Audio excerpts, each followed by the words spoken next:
Olá, meu nome é Amanda Maia, eu sou aluna do Colégio Piaget, do terceiro ano do ensino médio, e a disciplina referente a esse trabalho é Biologia, cuja professora é Jamile Cunha, e o assunto que irei abordar hoje são as polêmicas dos transgênicos. Primeiramente, o que seriam os transgênicos? Os transgênicos são quaisquer organismos que possuem um ou mais genes de outras espécies. Então, são organismos geneticamente modificados, mas atenção, nem todo organismo geneticamente modificado é transgênico, porém todo transgênico é um organismo geneticamente modificado. E isso acontece porque, para ser transgênico, uma parte do DNA de outro organismo precisa ser inserido no organismo em questão. E você pode sofrer alterações genéticas ou sofrer modificações genéticas sem que outra parte do DNA de outra espécie seja inserido. Então, você não seria classificado como transgênico, porque para isso o DNA de outros organismos, uma parte dele, precisaria ser inserido no organismo em questão.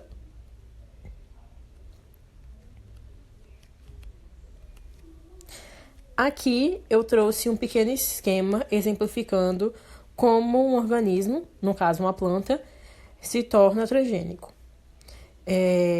O DNA de uma bactéria é isolado e clonado, e a parte do DNA que interessa é extraída e inserida no tecido da planta em questão.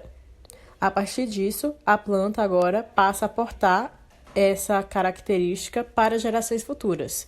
Então, ela foi geneticamente modificada.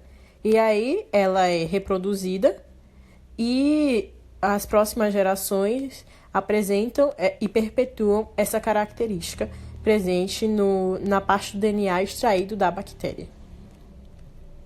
E aí, nós entramos no assunto mais específico, que são os alimentos transgênicos. Eu trouxe aqui o exemplo da maçã e da cebola, na qual uma parte do DNA da cebola referente à prevenção do aparecimento de bolores é extraído e inserido na maçã, e a maçã, então, agora a maçã transgênica, torna-se resistente a esses bolores.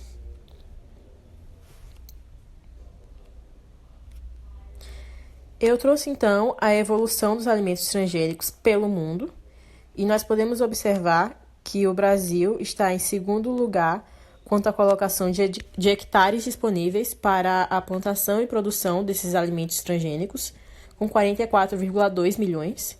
E aqui nós vemos os principais alimentos transgênicos pelo mundo. São a soja, o milho, o algodão, a canola e outros que são referentes a apenas 1%.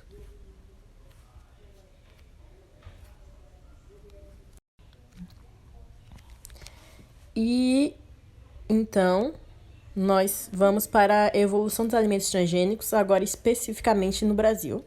Nós vemos que, novamente, a soja é disparada, é o alimento mais geneticamente modificado que nós temos no nosso país, logo após o milho e o algodão. A soja, a gente observa um crescimento desde 2010 até o último ano da pesquisa dessa tabela, que é 2016. O milho, nós observamos que em 2014, 2015, ele teve uma leve queda, mas logo depois um crescimento novamente. E o algodão também, uma leve queda em 2014 e 2015, e depois novamente um crescimento. E aí nós vamos para a parte que mais interessa nesse trabalho, que são as polêmicas quanto aos transgênicos. Se a tecnologia está a nosso favor, ela propicia o desenvolvimento, o progresso, o avanço da sociedade como um todo, então por que os transgênicos ainda são um assunto tão polêmico no mundo como um todo? E aí eu trouxe argumentos a favor e contra de estudiosos sobre o assunto. E vamos primeiro discutir um pouco os argumentos a favor. Um deles é a redução dos custos de produção, porque a partir do momento que nós temos alimentos geneticamente modificados, nós somos capazes de torná-los mais resistentes a pragas, e isso diminui o custo com herbicidas, agrotóxicos e afins, o que já vai para o segundo ponto dos argumentos a favor, menos despesas com agrotóxicos e adubos. Nós temos a possibilidade de produção de alimentos ricos em proteínas e vitaminas e também de alimentos pobres em gorduras trans, novamente através da modificação dos genes. Nós podemos pegar alimentos ricos com valores nutricionais maiores e inseri-los em alimentos mais pobres, nutricionalmente falando. Produção de alimentos contendo vacinas. Novamente, até um exemplo que eu trouxe anteriormente no slide das bactérias, dos fungos, e desenvolver vacinas a partir disso, geneticamente modificando alguns alimentos. Produção de espécies resistentes a secas e geadas, como um caso interessante é o do morango. O morango é uma fruta de estação, mas no Brasil, por exemplo, nós conseguimos vê-lo ao longo de todo o ano. Ele é uma fruta geneticamente modificada que se torna resistente e consegue resistir às mudanças de temperatura e de estações, mesmo sendo uma fruta de estações específicas. E erradicação da fome no mundo. Isso aqui é uma defesa muito utilizada pelos favoráveis ao uso dos transgênicos, porém muito refutável, porque várias pesquisas apontam que a quantidade de alimentos produzidas no mundo já é suficiente para a erradicação da fome.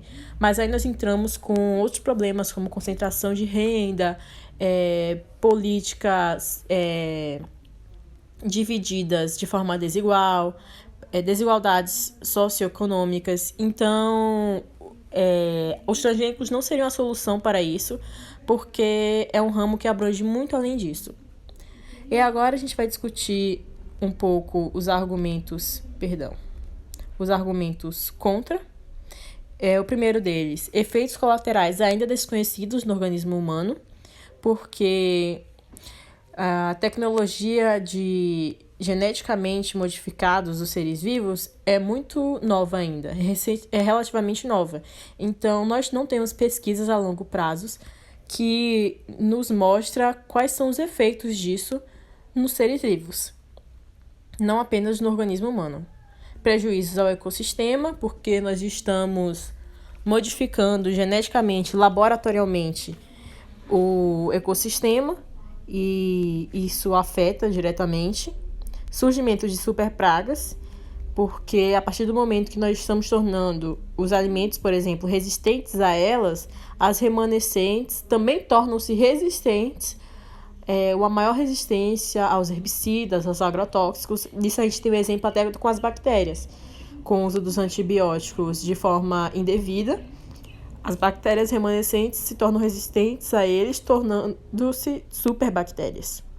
Diminuição da biodiversidade, uma vez que nós estamos padronizando os alimentos, modificando-os geneticamente, tornando-os um padrão. Monopólio da tecnologia nas mãos de empresas estrangeiras. É uma tecnologia, como eu disse, relativamente nova e mais comum internacionalmente falando. Tem um monopólio maior de determinadas empresas. Cobrança de royalties, patentes, novamente ligado a essas empresas internacionais. Eliminação dos pequenos produtores agrícolas. Como é uma tecnologia avançada, os pequenos produtores não têm acesso a ela. E aumento do desemprego.